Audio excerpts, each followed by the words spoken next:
माफी वही मांगता है जो महान होता है, लेकिन राहुल गांधी महान तो किसी परिस्थिति से नहीं है। कैसे राहुल गांधी लपेटे जा रहे हैं? कौन सा यौन उत्पीड़न का मामला है? राहुल गांधी को नोटिस किसने भेजा? राहुल गांधी का जेल जाना कैसे तय हुआ है? इन तमाम मुद्दों पे आज खुलासा करेंगे। नमस्कार, मैं आशीष राठौर आपका स्वागत करता हूं।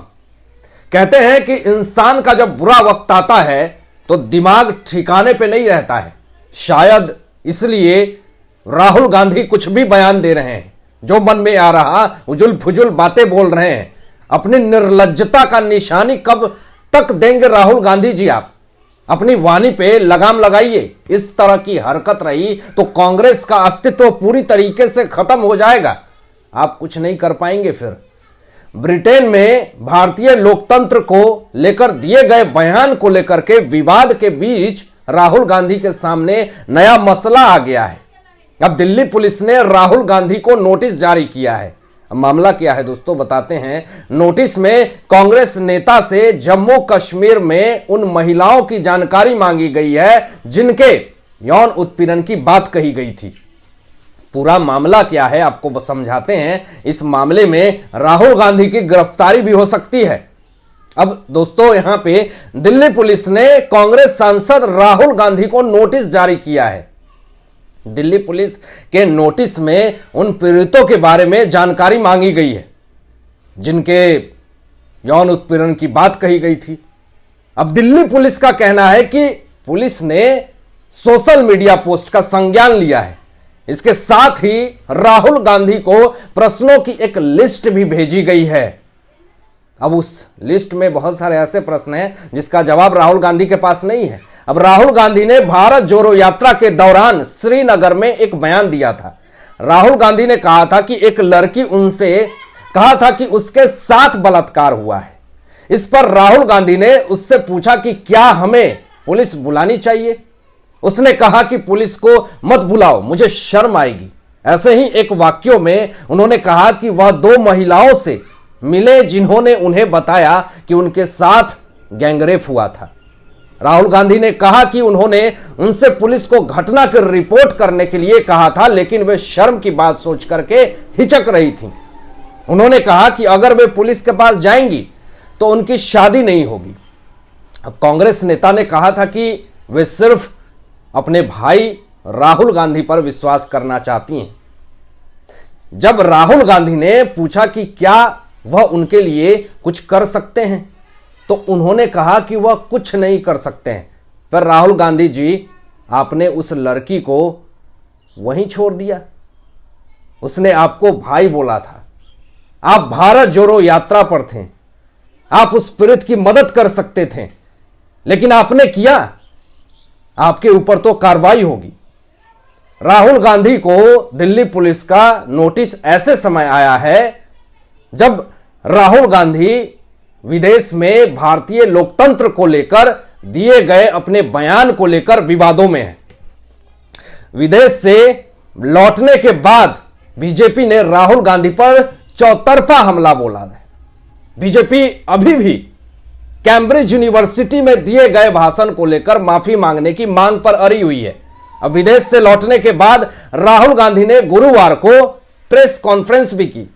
राहुल गांधी ने कहा कि उनके खिलाफ जो 4 मंत्रियों ने सदन में आरोप लगाए हैं, उस मुद्दे पर वह संसद में ही अपना जवाब देंगे। अब भाजपा ने राहुल गांधी की खूब क्लास लगाई है। आप सोच भी नहीं सकते हैं, इतना क्लास लगाया है। लेकिन जिसको शर्म आए उनको सोचने की जरूरत है। ये लोग तो बेशर्म हैं। रविशंकर प्रसाद जी ने कहा कि राहुल गांधी वायनाड से कैसे सांसद बने? भारत के लोकतंत्र ने उन्हें जिताया। साथ ही कहा कि राहुल गांधी की पार्टी बहुत थोड़े अंतर से हिमाचल प्रदेश में जीती। तो क्या वह लोकतंत्र नहीं था? राहुल गांधी आज लोकतंत्र की हत्या हो गई, ये बोलते हैं चारों तरफ जाकर के। खुद के फायदे में कुछ हुआ तो लोकतंत्र बहुत अच्छा है, जब खुद का नुकसान हुआ तो लोकतंत्र मर गया है। वाह पाखंडियों! इस तरह की बयानबाजी और इस तरह की नीच हरकत वाली बयानबाजी से कहीं ना कहीं राहुल गांधी को पूरा देश जो है हीन भावना से देख रहा है। पीयूष गोयल ने कहा कि वह ऐसे व्यवहार कर रहे हैं मानो देशभक्ति का कोई महान काम करने के बाद वह भारत लौटे हो। राहुल गांधी ने अब तक माफी नहीं मांगकर अपनी और कांग्रेस की छोटी मानसिकता का प्रदर्शन किया है। केंद्रीय मंत्री किरण रिजिजू ने अपने घर पर कहा कि अगर एक संसद सदस्य के भारत विरोधी कृत्य की निंदा सांसद नहीं करेंगे तो लोग उनसे सवाल पूछेंगे कि वे संसद में क्या कर रहे थे। अगर पूर्व कांग्रेस अध्यक्ष देश को नुकसान पहुंचाने की कोशिश करते हैं तो बीजेपी न चुप बैठेगी और न ही उन्हें माफ करेगी। राहुल गांधी के लंदन में दिए गए बयानों पर प्रतिक्रिया देते हुए केंद्रीय मंत्री स्मृति ईरानी ने कहा कि हमारे देश में तो हर मां बच्चे को यह सिखाती है कि झगड़ा घर में करो, बाहर जाकर नहीं। राहुल गांधी ने क्या किया है, एक भारतीय के तौर पर मैं उसे बिल्कुल भी स्वीकार नहीं कर सकती हूं। जब भारत दुनिया की 5वीं सबसे बड़ी अर्थव्यवस्था बन गया है तब बाहर जाकर इस प्रकार के बयान दिए जाते हैं, लेकिन जो सांसद सदन से ही नदारत रहते हो उनको लेकर हम क्या ही स्पीच दे सकते हैं, क्या बोल सकते हैं। यह स्मृति ईरानी का बहुत बड़ा बयान था। अब राहुल ने कहा था कि भारत में लोकतंत्र खतरे में है, मेरे फोन में भी पेगासस था, मुझे अधिकारियों ने सलाह दी थी कि मैं फोन पर सावधानी से बात करूं क्योंकि फोन की रिकॉर्डिंग की जा रही है। भारत में लोकतंत्र खतरे में है, हम लोग एक निरंतर दबाव महसूस कर रहे हैं, विपक्षी नेताओं पर केस किए जा रहे हैं, मेरे ऊपर कई केस किए गए हैं, ऐसे मामलों में केस किए गए हैं, ये किए गए हैं, वो किए गए हैं, जो मुंह में आया बस बोलते गए राहुल गांधी। अगर इनको खुलेआम भ्रष्टाचार करने दो तो लोकतंत्र बहुत अच्छा है, एजेंसी भी अच्छी है, देश का प्रधानमंत्री भी अच्छा है। एक काम की बात बताऊं विपक्षियों को कि विपक्ष क्यों इतना बौखलाए हुए है। इलेक्शन सिर पे है और फंडिंग नहीं है। पैसा रहेगा तब तो इलेक्शन लड़ेंगे। भाजपा के सूत्रों ने आज कहा है कि वे राहुल गांधी को तब तक सदन में बोलने नहीं देंगे जब तक कि वह लंदन में भारतीय लोकतंत्र पर अपनी टिप्पणी के लिए माफी नहीं मांग लेते। माफी वे मांगते हैं जिनकी सोच बड़ी होती है, इनके तो सोच ही छोटे हैं।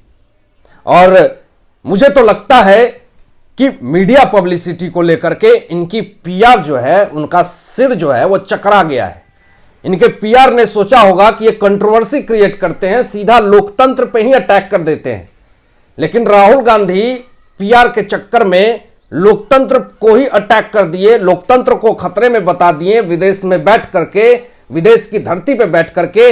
लेकिन उन्होंने ये सोचा नहीं था कि जब भारत देश में आएंगे तो हमें इतनी निर्लज्जता की नजर से लोग देखेंगे।